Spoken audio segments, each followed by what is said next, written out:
പ്രകൃതി ഭംഗി ആസ്വദിച്ചുകൊണ്ടുള്ള മനോഹരമായ യാത്രയും ഗ്ലാസ് ബ്രിഡ്ജും സ്കൈ സൈക്ലിങ്ങും പൂന്തോട്ടങ്ങളും പൈൻമര കാടുകളും ചെറിയ ചെറിയ മൊട്ടക്കുന്നുകളും വെള്ളച്ചാട്ടങ്ങളും കോടമഞ്ഞും അങ്ങനെ കാണാം വാഗമണ്ണിലെ സ്പെഷ്യൽ കാഴ്ചകൾ.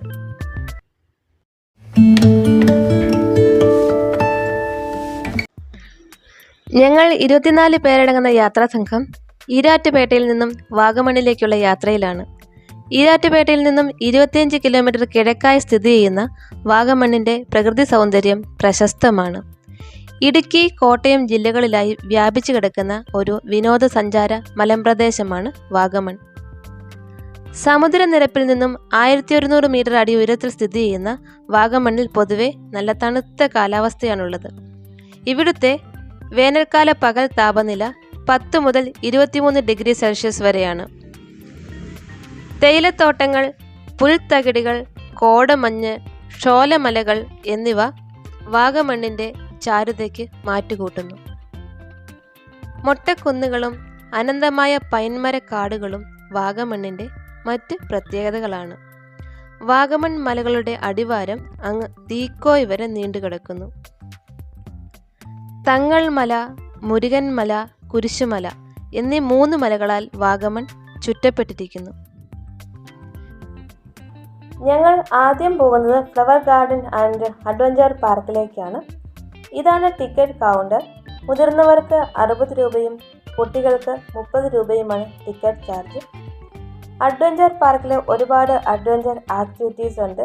പാരാഗ്ലൈഡിംഗ്, സിപ്പ് ലൈൻ, കുട്ടവഞ്ചി, ഹയാക്കിംഗ്, ബോട്ടിംഗ് അങ്ങനെ പലതുമുണ്ട്. പക്ഷേ ഈ ഫ്ലവർ ഗാർഡനിൽ നന്നായിട്ട് ഞങ്ങൾ ആസ്വദിച്ചു. പല തരത്തിലുള്ള പൂക്കളും ചെടികളും കൊണ്ട് വളരെ ഭംഗിയാക്കിയിരിക്കുന്നു. നടപ്പാതയുടെ ഇരുവശങ്ങളിലും മനോഹരമായ ചെടികളൊക്കെ വെച്ച് ഭംഗിയാക്കിയിരിക്കുന്നു. നമ്മുടെ വീട്ടിലൊക്കെ നമ്മൾ സാധാരണ ചട്ടികളിൽ വെക്കുന്ന ചെടികളൊക്കെ അതിനേക്കാൾ 100 ഇരട്ടി ഭംഗിയിൽ ഇവിടെ ഇരിക്കുന്നത് കൊണ്ടും അതിൻ്റെ കളറും എനിക്ക് തോന്നുന്നു ഇവിടുത്തെ കാലാവസ്ഥയും മണ്ണിൻ്റെ ബലഭൂഷ്ടിയും ഒക്കെയാണ് ചെടികളെ ഇത്രത്തോളം ഭംഗിയുള്ളതാക്കുന്നത്. ആവശ്യത്തോളം ഫോട്ടോസ് ഞങ്ങൾ എടുത്തു. അവിടെ നിന്നും നമ്മൾ 24 പേരടങ്ങുന്ന യാത്രാസംഘം മുന്നോട്ടേക്ക് നടന്നു. ഭക്ഷണം കഴിച്ചതും ഇതിൻ്റെ ഒരു സൈഡിൽ ഈ പ്രകൃതി ഭംഗിയൊക്കെ ആസ്വദിച്ചുകൊണ്ടാണ് 6:30 പുറപ്പെട്ട ഞങ്ങളുടെ യാത്ര ഇവിടെ എത്തിയപ്പോൾ ഒരു 10 മണിയൊക്കെ കഴിഞ്ഞു. ഇടയ്ക്ക് ഞങ്ങൾ വണ്ടി നിർത്തി റോഡിലൊക്കെ ഇറങ്ങി ഫോട്ടോസൊക്കെ എടുത്ത് ചെറിയ ചെറിയ വെള്ളച്ചാട്ടങ്ങളൊക്കെ കണ്ടാണ് മുന്നോട്ടേക്ക് വന്നത്. ഇവിടെ പലതരത്തിലുള്ള ഓർക്കിഡുകളൊക്കെ ഇങ്ങനെ നിരത്തി വെച്ചിട്ടുണ്ടായിരുന്നു. ഇവിടെ ഒരു പ്രത്യേക ബോർഡ് വെച്ചിട്ടുണ്ട്, പൂക്കൾ പറിക്കരുതെന്നുള്ളത്. പൂക്കളെ തൊടാൻ പോലും പറ്റില്ല. തൊട്ടിട്ടുണ്ടെങ്കിൽ 500 രൂപയാണ് ഫൈൻ ആ ബോർഡിൽ എഴുതി വെച്ചിരിക്കുന്നത്. അതുകൊണ്ട് പൂക്കളെ തൊട്ടൊന്നുമില്ല. പ്രകൃതി ഭംഗി ആസ്വദിച്ചുകൊണ്ട് തന്നെ ഞങ്ങൾ എല്ലാവരും മുന്നോട്ടേക്ക് നടന്നു. നല്ല ചെറിയ തണുത്ത കാറ്റാണ് ഇവിടെ. അവിടെ ഇരുന്നും ഫോട്ടോസ് എടുത്തും ഒക്കെ ആസ്വദിച്ചു. കുട്ടികൾക്ക് കളിക്കാനായിട്ട് ചെറിയ ചെറിയ ആക്ടിവിറ്റി ഏരിയാസ് ഉണ്ട്. കുട്ടികളൊക്കെ ആണെങ്കിലും നന്നായിട്ട് ഈ യാത്ര എൻജോയ് ചെയ്തു. ഈ പാർക്കിനൊരു സൈഡിലായിട്ട് വാഷ്റൂം ഫെസിലിറ്റീസ് ഒക്കെ അറേഞ്ച് ചെയ്തിട്ടുണ്ട്. ഞങ്ങളൊന്ന് ഫ്രഷ് ആയ ശേഷം മുന്നോട്ടേക്ക് നടന്നു.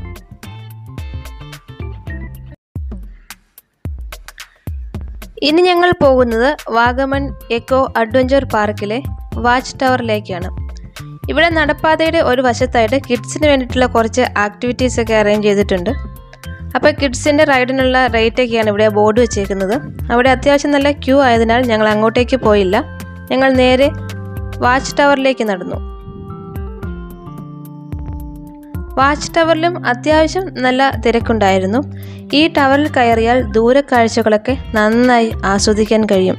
ഇപ്പോൾ നല്ലൊരു തണുപ്പും ചെറിയ കോടമഞ്ഞും ഒക്കെയാണുള്ളത്. ഇവിടെ നിന്നാൽ പാരാഗ്ലൈഡിങ്, സൂയിസൈഡ് പോയിന്റ് ഒക്കെ നന്നായിട്ട് കാണുവാൻ സാധിക്കും. നല്ല തണുത്ത കാറ്റാണ് ഇവിടെ. വാഗമണ്ണിൽ വരികയാണെങ്കിൽ ഒരിക്കലും മിസ് ചെയ്യാൻ പാടില്ലാത്ത ഒരു സ്ഥലമാണ് ഈ അഡ്വഞ്ചർ പാർക്കിലെ വാച്ച് ടവർ. മുകളിൽ നിന്നാൽ അത്യാവശ്യം നല്ലൊരു വ്യൂ ആണ്. ഇവിടെ നിന്നാൽ ദൂരക്കാഴ്ചകളൊക്കെ നന്നായിട്ട് ആസ്വദിക്കാൻ കഴിയും. കോടമഞ്ഞിൻ്റെ സൗന്ദര്യമൊക്കെ നന്നായിട്ട് ഒപ്പിയെടുക്കാൻ സാധിച്ചു.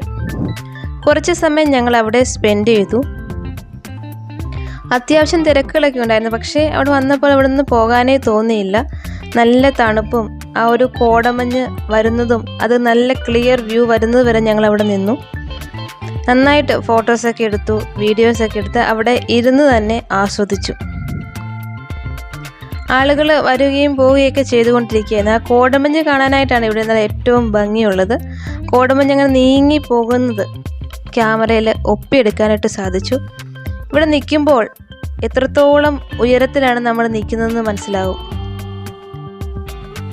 തീർച്ചയായിട്ടും നിങ്ങൾ ഈ വാഗമണ്ണിലെ കാഴ്ചകളൊക്കെ തമ്മിൽ അധികം ദൂരമൊന്നുമില്ല. ഒരു ദിവസം കൊണ്ടൊക്കെ കണ്ടു തീർക്കാൻ പറ്റുന്ന കാഴ്ചകളാണ്. ഫാമിലി ആയിട്ട് വരികയാണെങ്കിൽ കുറച്ചുകൂടി നിങ്ങൾക്ക് സമയമെടുത്ത് ആസ്വദിക്കാനായിട്ട് സാധിക്കും. അപ്പോൾ ഇവിടെ നിൽക്കുമ്പോൾ നല്ലൊരു മനസ്സിനൊരു ആശ്വാസവും നല്ല തണുപ്പ് ഫീലാണ് കിട്ടുന്നത്. ഇനി ഞങ്ങൾ പോകുന്നത് വാഗമണ്ണിലെ ഏറ്റവും സ്പെഷ്യൽ കാഴ്ചയായ ഗ്ലാസ് ബ്രിഡ്ജ് കാണുവാനായിട്ടാണ്. ഈ ചെറിയ വഴികളിലൂടെയുള്ള യാത്ര വളരെ സുഖകരമായിട്ട് തോന്നി. കോടമഞ്ഞിൻ്റെ തണുപ്പും ചെറിയ കാറ്റുമൊക്കെ ആയിട്ട് അങ്ങനെ ഞങ്ങൾ ഗ്ലാസ് ബ്രിഡ്ജിനടുത്തേക്ക് നടന്നു. ഗ്ലാസ് ബ്രിഡ്ജിന് മുകളിലായിട്ട് കുറച്ച് ആളുകൾ നിൽപ്പുണ്ട്. ഇവിടെ യാത്രക്കാർക്ക് വേണ്ടിയിട്ടുള്ള സേഫ്റ്റി ഇൻസ്ട്രക്ഷൻസ് ഒക്കെ അടങ്ങിയ ഒരു ബോർഡ് വെച്ചിട്ടുണ്ട്. ഇംഗ്ലീഷിലും മലയാളത്തിലും തമിഴിലും ഒക്കെ എഴുതി വെച്ചിട്ടുണ്ട്. അവധിക്കാലത്ത് സാഹസികത ഇഷ്ടപ്പെടുന്നവരാണെങ്കിൽ നേരെ നിങ്ങൾ വാഗമണ്ണിലേക്ക് വരൂ. ഇവിടെ പടുകൂട്ടൻ ചില്ലുപാലം നിങ്ങൾക്കായി കാത്തിരിക്കുന്നു. ഇടുക്കി DTPCയുടെ അഡ്വഞ്ചർ പാർക്കിലാണ് ക്യാപ്റ്റഡൈസ് എന്ന കമ്പനിയുടെ കൈകോർത്ത് രാജ്യത്തെ ഏറ്റവും നീളം കൂടിയ കാൻഡിലിവർ ഗ്ലാസ് ബ്രിഡ്ജ് പണിതുയർത്തിയിരിക്കുന്നത്. ഈ പാലത്തിൻ്റെ നീളം എത്രയെന്നറിയണോ? 120 അടി നീളമുണ്ട്. ഇവിടെ നിന്ന് താഴേക്ക് നോക്കുമ്പോൾ അത്യാവശ്യം നല്ല പേടി തോന്നും. നല്ല ധൈര്യം വേണം ഇവിടെ നിൽക്കാനായിട്ട്. പക്ഷേ പുറത്തുനിന്ന് നോക്കുന്ന കാഴ്ച പോലെയല്ല ഇവിടെ നിന്ന് നോക്കുമ്പോൾ. ഈ സ്കൈ വാക്ക് ശരിക്കും ഇതിന് മുകളിൽ കയറി തന്നെ നിങ്ങൾ ആസ്വദിക്കണം. ഈ ഗ്ലാസ് ബ്രിഡ്ജിന് മുകളിൽ നിന്നാൽ കൂട്ടിക്കൽ, കൊക്കയാർ, മുണ്ടക്കയം തുടങ്ങിയ സ്ഥലങ്ങളുടെ ദൂരക്കാഴ്ച ആസ്വദിക്കാം. തീർച്ചയായിട്ടും നിങ്ങൾ വാഗമണ്ണിലേക്ക് വരികയാണെങ്കിൽ കണ്ടിരിക്കേണ്ട അല്ലെങ്കിൽ ടിക്കറ്റ് എടുത്ത് കാണേണ്ട ഒരു കാഴ്ച തന്നെയാണ്. അനുഭവിച്ചറിയേണ്ട ഒന്ന് തന്നെയാണ് ഈ ചില്ലുപാലത്തിൻ്റെ മുകളിലുള്ള ആ ഒരു ഫീലിംഗ്. അങ്ങനെ ഗ്ലാസ് ബ്രിഡ്ജൊക്കെ കണ്ട് ഞങ്ങൾ പൈൻ ഫോറസ്റ്റിലേക്കാണ് പോയത്. ചെറിയ കടകൾക്ക് മുന്നിലൂടെയാണ് പോകുന്നത്. ഫോറസ്റ്റിനുള്ളിലേക്ക് നടന്നു. ഫോറസ്റ്റ് എത്തിയപ്പോൾ നല്ല മഴ തുടങ്ങി. മഴ കുറയുമെന്ന് കരുതി ഇത്തിരി നേരം നിന്നു. മഴ കനത്തതിനാൽ വേണ്ടത്ര ഭംഗി ആസ്വദിക്കാൻ കഴിഞ്ഞില്ല. എങ്കിലും വന്നതല്ലേ, പെട്ടെന്ന് പോകാൻ പറ്റില്ലല്ലോ. കുറച്ചു നേരമൊക്കെ അതിലെ നടന്നു. വാഗമണ്ണിലെ മഴ മുഴുവനും നനഞ്ഞു എന്ന് തന്നെ പറയാം. എങ്കിലും മഴ നനഞ്ഞതിൻ്റെ ബുദ്ധിമുട്ടൊന്നും എനിക്ക് തോന്നിയില്ല. ഞാൻ വിചാരിച്ച പോലെ കുറച്ച് ഫോട്ടോസൊക്കെ എടുക്കാൻ സാധിച്ചു. പക്ഷേ വേണ്ടത്ര നന്നായിട്ട് വീഡിയോസ് എടുക്കാൻ എനിക്ക് സാധിച്ചില്ല. എല്ലാവരും കുടയൊക്കെ ചൂടി നനഞ്ഞ് എങ്കിലും അത്യാവശ്യം ആ മഴയുടെ ഭംഗിയൊക്കെ ആസ്വദിച്ചു. കുറച്ചു നേരം കൂടെ അവിടെ സ്പെൻഡ് ചെയ്യണം എന്നുണ്ടായിരുന്നു.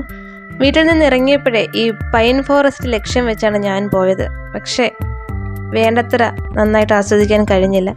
ഇവിടെ എത്തുന്ന സഞ്ചാരികൾക്ക് ഇവിടെ ഫോട്ടോ ഫ്രെയിം ചെയ്ത് കൊടുക്കപ്പെടും. ഞാനും അങ്ങനെ ഒരെണ്ണം എടുക്കണം എന്ന് കരുതിയാണ് പോയത്. പക്ഷേ മഴ കനത്തത് കൊണ്ട് ഫോട്ടോ ഫ്രെയിം ചെയ്തെടുക്കാൻ സാധിച്ചില്ല. ഇവിടെ വരുന്ന സഞ്ചാരികൾ എടുത്ത ഫോട്ടോസാണ് ഇവിടെ വെച്ചേക്കുന്നത്. ഇതുപോലെ ഫോട്ടോ ഫ്രെയിം ചെയ്ത് നല്ല ഭംഗിയായിട്ട് കൊടുക്കും. അപ്പോൾ ഇനി എന്തെങ്കിലും പോകുമ്പോൾ ആ ആഗ്രഹം സാധിക്കാം എന്ന പ്രതീക്ഷയോടുകൂടി ഞാൻ അവിടെ നിന്നും ഇറങ്ങി. അങ്ങനെ പൈൻ ഫോറസ്റ്റ് ഒക്കെ കണ്ട് അവിടെ നിന്നും യാത്ര തുടർന്നു. പ്രകൃതി ഭംഗിയൊക്കെ ആസ്വദിച്ച് യാത്ര ചെയ്യാൻ പ്രത്യേക സുഖമാണ്. ചെറിയ കോടമഞ്ഞും തണുപ്പും പിന്നെ നമ്മൾ സഞ്ചരിച്ച വാഹനത്തിലെ പാട്ടും ഒക്കെ ആയിട്ട് അടിപൊളി ട്രിപ്പായിരുന്നു. ഈ വീഡിയോയെക്കുറിച്ചുള്ള അഭിപ്രായങ്ങളും നിർദ്ദേശങ്ങളും താഴെ കമൻറ്റ് സെക്ഷനിൽ അറിയിക്കാൻ മറക്കരുത്. See you soon next video. Thanks for watching.